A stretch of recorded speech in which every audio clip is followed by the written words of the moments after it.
അമേരിക്കയിലെ ബോസ്റ്റണിൽ കഴിഞ്ഞ വർഷം നടന്ന സാത്താൻ കോൺ എന്ന പൈശാചിക കോൺഫറൻസിനെതിരെ ക്രൈസ്തവ വിശ്വാസികൾ പ്രാർത്ഥനാ റാലി നടത്തി പ്രതിഷേധിച്ചത് ആഗോള ശ്രദ്ധ നേടിയിരുന്നു. ജപമാല ചൊല്ലി മരിയൻ കീർത്തനങ്ങൾ ആലപിച്ചുള്ള പ്രാർത്ഥനയ്ക്ക് ഫലം കണ്ടതിൻ്റെ സന്തോഷത്തിലാണ് അമേരിക്കയിലെ വിശ്വാസി സമൂഹം. വലിയ ആഘോഷത്തോടെ പ്രഖ്യാപിച്ച ഈ വർഷത്തെ സാത്താൻ കോൺ 2024 റദ്ദാക്കിയതായി അറിയിച്ചിരിക്കുകയാണ് സംഘാടകരായ സാത്താനിക് ടെമ്പിൾ എന്ന സംഘടനയുടെ ഇൻസ്റ്റഗ്രാം പേജിലൂടെയാണ് ഇക്കാര്യം അറിയിച്ചത്. കഴിഞ്ഞ വർഷം 800-ലധികം പേർ പങ്കെടുത്ത മാരിയറ്റ് കോപ്ലി പ്ലേസ് ഹോട്ടലിൽ നടന്ന ത്രിദിന സാത്താനിക് കോൺഫറൻസിന് മാധ്യമങ്ങളുടെ പിന്തുണ ലഭിച്ചപ്പോൾ യുവാക്കളടക്കമുള്ള ജനവിഭാഗങ്ങളുടെ പിന്തുണ വിശ്വാസികൾക്കൊപ്പമായിരുന്നു.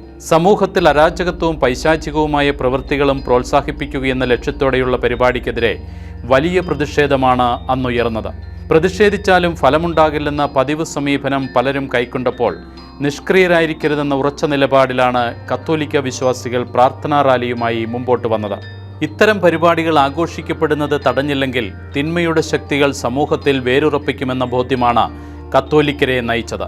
ജപമാല ചൊല്ലി സംഗീതോപകരണങ്ങൾ വായിച്ച് മരിയൻ കീർത്തനങ്ങളും മതപരമായ ദേശഭക്തിഗാനങ്ങളും ആലപിച്ചുകൊണ്ടാണ് സമ്മേളനത്തിനെതിരെ കഴിഞ്ഞ വർഷം പ്രതിരോധം തീർത്തത്. യുവതലമുറയും പ്രാർത്ഥനാ റാലിയിൽ പങ്കെടുത്തത് പ്രതീക്ഷ നൽകി.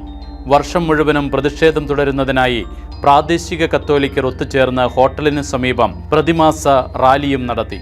ക്രിസ്തുവിനെയും അവനിൽ വിശ്വസിക്കുന്നവരെയും പരിഹസിക്കുന്നതിന് പേരുകേട്ട സംഘടനയാണ് സാത്താനിക് ടെമ്പിൾ.